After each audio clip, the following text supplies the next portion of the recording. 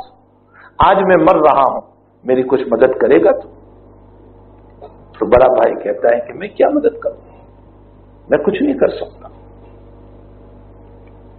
بہت تو اتنا ہوگا کہ جب تک آپ کی آنکھ کھلی رہے گی، آپ مجھے دیکھتے رہیں گے، میں آپ کے قریب بیٹھوں گا، اور جب آپ کی آنکھیں بند ہو جائے گی تو میں اٹھ جاؤں گا۔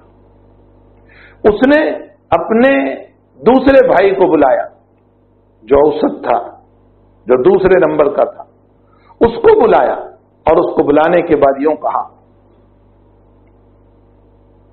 کہ میرے بھائی، میں نے تمہاری بہت خدمت کی، رات دن ایک کر دیا، میں نے اپنی نیند کو قربان کیا، اپنے دن کو قربان کیا، ہر وقت میں تمہاری فکروں میں رہا، آج میں مر رہا ہوں، میری مدد کچھ کرو۔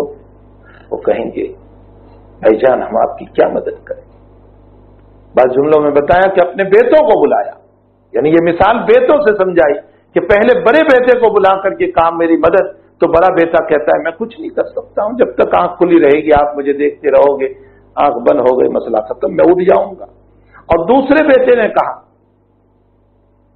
کہ ہم کیا مدد کریں، بہت تو اتنا کریں گے کہ آپ کی آنکھ بند ہوگی تو ہم آپ کو لے کر کے چلیں گے، قبرستان پہنچائیں گے، آپ کی تدفین کریں گے، اس سے آگے ہم کچھ نہیں کر سکتے۔ پھر انسان اپنے چھوٹے بیٹے کو بلاتا ہے اور کہتا ہے بیٹے میں نے تیرے حق ادا نہیں کیے، تجھ پر بڑا ظلم کیا، تیرے حقوق میں نے پورے نہیں کیے، میں نے تجھ کو بہت ستایا، لیکن مجھے امید ہے کہ آج تو ہی میری مدد کرے گا، اس لیے کہ چھوٹے بیٹے کو باپ سے محبت ہوتی ہے۔ تو بیٹا کہنے لگا ابا جی آپ نے میرے اوپر ظلم کیا، سب کچھ کیا، لیکن میں آپ کی خلاف ورزی نہیں کروں گا، میں آپ کا تعاون کروں گا، آپ کی مدد کروں گا، حتیٰ کہ آپ کی قبر میں بھی آپ کے ساتھ رہوں گا اور آپ کو بچانے کی کوششیں کروں گا، یہاں تک کہ حشر میں بھی ساتھ رہوں گا۔ اس مثال کو سمجھاتے ہوئے فرمایا کہ نبی کریم صلی اللہ تعالی علیہ وسلم اس روایت میں یہ بتانا چاہ رہے ہیں کہ انسان جب مرتا ہے تو موت کے موقع پر وہ بڑے بیٹے کو بلاتا ہے یا بڑے بھائی کو، بڑے بیٹے کو بلاتا ہے، انسان کا بڑا بیٹا انسان کی دولت ہے، یہ اپنی دولت کو بلا کر کے کہتا ہے کہ میں نے ساری زندگی تمہارے لیے قربان کر دی، دوڑتا رہا کمانے کے لیے، یہاں سے وہاں، رات دن میں تمہارے پیچھے دوڑتا رہا، اور تمہاری حفاظت میں نے زندگی کو ختم کر دیا، تم میری کچھ مدد کرو گے؟ تو دولت کہہ دیتی ہے کہ ہم کچھ مدد نہیں کر سکتے، جب تک تیری آنکھ کھلی رہے گی تو اپنے بنگلے کو، کار کو، گاڑی کو، اپنے زیورات کو، اپنے کباڑ کو، اپنی الماریوں کو، اس میں رکھے ہوئے پیسوں کو، تیری آنکھ کھلی رہے گی تو دیکھتا رہے گا، جہاں تیری آنکھ بند ہو گئی تیرا میرا مسئلہ ختم، اب میں تیرا نہیں تیرے وارثوں کا، بس مسئلہ ختم۔ تو پھر انسان مایوس ہو کر کے اپنے دوسرے بیٹے کو بلاتا ہے، درمیانہ بیٹے کو بلاتا ہے، اور درمیانہ بیٹے کو بلا کر کے اس سے کہتا ہے میرے بیٹے تم کچھ مدد کرو گے؟ وہ ہے انسان کی اولاد۔ اولاد کو انسان موت سے پہلے کہتا ہے کہ میں ساری زندگی تمہارے لیے دوڑتا رہا، میری اولاد کے لیے مکان بنا دوں، میری اولاد کا فیوچر بن جائے، مستقبل بن جائے، میری اولاد کی جائیداد بن جائے، ان کی دکانیں بن جائیں، ان کے کاروبار بن جائیں، تم چھوٹے تھے تو میں گود میں لے کر کے تمہیں بھاگتا رہا، میں نے اپنی نیند تمہارے لیے قربان کر دی اور اپنا دن قربان کر دیا، ہائی میری اولاد، ہائی میری اولاد، ہائی میری اولاد، او میری بیوی، او میرے شوہر، میں تمہارے لیے ساری زندگی دوڑتا رہا، آج میں مر رہا ہوں، کچھ مدد کرو گے؟ اولاد کا جواب ہوتا ہے بزبان حال ابا جی ہم کیا مدد کر سکتے ہیں، نہ آپ کی سکرات میں کوئی مدد کر سکتے ہیں، نہ نزع میں کوئی مدد کر سکتے ہیں، بہت تو آپ کے پاس بیٹھیں گے، یاسین شریف پڑھیں گے، کلمے کی تلقین کریں گے، آنکھیں بند ہو گئی، ہم آپ کو نہلا کر، غسل دے کر، کفن پہنا کر ہم آپ کو لے کر کے چلیں گے، قبر میں اتار دیں گے، بند کر دیں گے، اس سے آگے ہم آپ کی کوئی مدد نہیں کر سکتے، آپ جانے اور آپ کے اعمال جانے۔ انسان مایوس ہو جاتا ہے اپنے اہل و عیال سے بھی، موت سے پہلے انسان مایوس ہو جاتا ہے۔ اسی لیے حضرت یعقوب علیہ الصلوۃ والسلام کے باب میں قرآن کریم نے نقل فرمایا کہ کیا تم حاضر تھے جب یعقوب علیہ السلام اپنے بیٹوں کو نصیحت فرما رہے تھے؟ اذ حضر یعقوب الموت، یعقوب علیہ السلام کے سارے بیٹے آپ کی موت کے موقع پر کھڑے ہیں، تو یعقوب علیہ السلام نے اپنے مرنے سے پہلے یہ نہیں کہا میرے بیٹوں بینک بیلنس دیکھ لینا اور دکانیں دیکھ لینا اور کاروبار دیکھ لینا اور میں سب کچھ چھوڑ کر کے جا رہا ہوں، نہ یہ نہیں کہا ما تعبدون من بعدی، او میرے لال میرے بچوں تم بتاؤ کہ میرے مرنے کے بعد تم کس کی عبادت کرو گے؟ پھسل تو نہیں جاؤ گے، غلط راستے پر تو نہیں چلے جاؤ گے، غلط طریق پر تو نہیں چلے جاؤ گے؟ بہت بڑا المیہ ہے۔ آج ماں باپ محنت سے حلال رقم کماتے ہیں، خوب حلال، بالکل حلال ہے، بڑی محنت کی رقم ہے، لیکن اولاد کو چونکہ دین کی تعلیم نہیں دی اور دنیا کی تعلیم خوب دی ہے، اور اولاد چونکہ دینی تعلیم سے محروم ہے، جس کے نتیجے میں باپ کی حلال رقم اولاد حرام کاموں میں استعمال کر دیتی ہے۔ یہ المیہ ہے آج، باپ فرمائے بہت سخت المیہ ہے۔ ایک باپ نے کتنی محنتوں سے حلال کمائی کو جمع کیا تھا اور خیال تھا کہ میری رقم حلال ہے، لیکن اولاد کو چونکہ دین نہیں پڑھایا، صرف نری تعلیم دنیا کی، اس کو گریجویٹ تو بنا دیا، اس کو اونچے اونچے عہدے اور ڈگریاں دلا دی، لیکن اس کے پاس قرآن نہیں، حدیث نہیں، اللہ کا علم نہیں۔ اور جب یہ ایسے ہی علوم ہوتے ہیں تو پھر وہ لوگ اسلام کے اوپر اشکال بھی کرتے ہیں، جیسے آج کل ایک صاحب نے اسی ہندوستان میں اشکال کیا ہے کہ لاؤڈ اسپیکر پر اذان نہیں ہونا چاہیے مسلم ہو کر کے، اور وہ کہہ رہا ہے کہ اس سے لوگوں کو تکلیف ہوتی ہے۔ یہ وہی لوگ ہیں جو مسلمان کا لباس پہن کر کے اسلام کو بدنام کرنا چاہتے ہیں۔ یہ کب ہوتا ہے؟ جبکہ دینی مزاج نہیں اور ماں باپ نے دینی علم نہیں دیا، ماں باپ نے دین نہیں پڑھایا، تو ماں باپ کی حلال کی کمائی کو وہ اولاد حرام کے کاموں میں استعمال کر لیتی ہے۔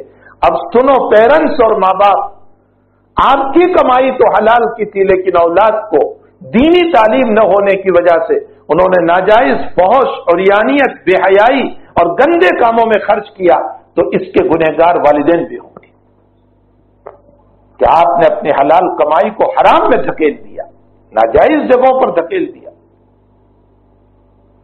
تو حقیقت یہ ہے کہ حب الدنیا جو ہے وہ ایک بڑی خطرناک چیز ہے، اس لیے ہمیں چاہیے کہ ہم حب دنیا سے، میں یہ نہیں کہتا ہوں کہ حب دنیا کا مطلب دنیا چھوڑ دو، یہ نہیں، حب دنیا کا مطلب جو دنیا تمہیں اللہ سے غافل کر دے، وہ ہے حب دنیا۔ حب دنیا کا مطلب دنیا کمانا نہیں ہے، حب دنیا کا مطلب وہ دنیا چاہے 100 روپے کی کیوں نہ ہو، لیکن اللہ کی یادوں سے غافل کر دیتی ہے تو وہ دنیا ہے۔ اور انسان لاکھوں کما لے حلال کا جائز، لیکن اللہ کی یادوں میں مست رہتا ہے تو وہ کروڑوں ہونے کے باوجود دیندار ہے، وہ دنیا دار نہیں ہے۔ چست دنیا از خدا غافل بدن، علامہ رومی فرماتے ہیں چست دنیا، دنیا کیا ہے؟ از خدا غافل بدن، دنیا سے غافل ہونے کا نام دنیا ہے۔ نہ کے معاشو نقر او فرزند و زن، کپڑا لتا بیوی بچوں کا نام، مکان بنگلہ جائیداد کا نام دنیا نہیں ہے، یہ دنیا نہیں ہے، غفلت کا نام دنیا ہے۔ ایک انسان حلال کے لاکھوں کماتا ہے، کاروبار ہے، ہمارے اکابر کے کاروبار سے بڑے بڑے، سیدنا عبد القادر جیلانی رحمت اللہ علیہ، ایک مرتبہ کا واقعہ ہے کہ وہ فرماتے ہیں کہ میں عالم غنودگی میں تھا اور میں نے دیکھا کہ نبی کریم صلی اللہ علیہ وسلم کا پاؤں مبارک میری گردن پر ہے، اور مجھے یوں کہا گیا کہ سارے اولیاء کا تجھے سردار بنایا گیا۔ اس زمانے کا ایک بزرگ یوں کہہ رہا ہے کہ سب کے اوپر عبد القادر جیلانی کی سرداریت ہوگی، لیکن مجھ پر نہیں، اللہ نے اس بزرگ کو کفر پر موت دی۔ ایسے بھی واقعات ہیں، لیکن عبد القادر جیلانی رحمت اللہ علیہ تھوک بندی اور ہول سیلر ویپاری تھے، بہت بڑا کاروبار تھا، تو کیا وہ دنیا دار تھے؟ ابو حنیفہ بہت بڑے کاروباری آدمی تھے، کیا وہ دنیا دار تھے؟ نہیں، دنیا نام ہے اللہ سے غفلت کا۔ 100 روپے میرے پاس ہو لیکن میں اللہ سے غافل، نمازوں کی طرف میرا دل نہیں، میں نماز چھوڑتا ہوں تو میں پکا دنیا دار ہوں، اور میرے پاس حلال کے لاکھوں ہے، کاروبار کرتا ہوں تو کروڑوں ہوتے ہوئے بھی دیندار ہوں۔ یہ ہے دنیا کا مطلب۔ تو فرمایا کہ انسان موت کے موقع پر بڑے بیٹے کو بلاتا ہے، یعنی اپنی دولت کو، وہ کہتے ہیں ہم کچھ نہیں کر سکتے۔ درمیانی بیٹے کو بلاتا ہے، یعنی اپنی آل اولاد کو، کہ میری مدد کا کچھ نہیں، قبر تک آئیں گے، اتار کر چلے آئیں گے۔ اب انسان اپنے اعمال کو بلاتا ہے، جو انسان کے چھوٹے بیٹے ہیں، اور چھوٹے بیٹے کو بلا کر کے یوں کہتا ہے میرے بیٹو، میرے بیٹے، میں نے تجھ پر تو بہت ظلم کیا، تیرے حق ادا نہیں کیے، کما حق کو نماز نہیں پڑھی، روزہ نہیں رکھا، میں نے اپنے عمر کو غلط جگہوں پر ضائع کیا، لیکن مجھے امید ہے بیٹے تو چھوٹا ہے، چھوٹے بیٹے کو باپ سے محبت ہوتی ہے، یقیناً تو میری مدد کرے گا۔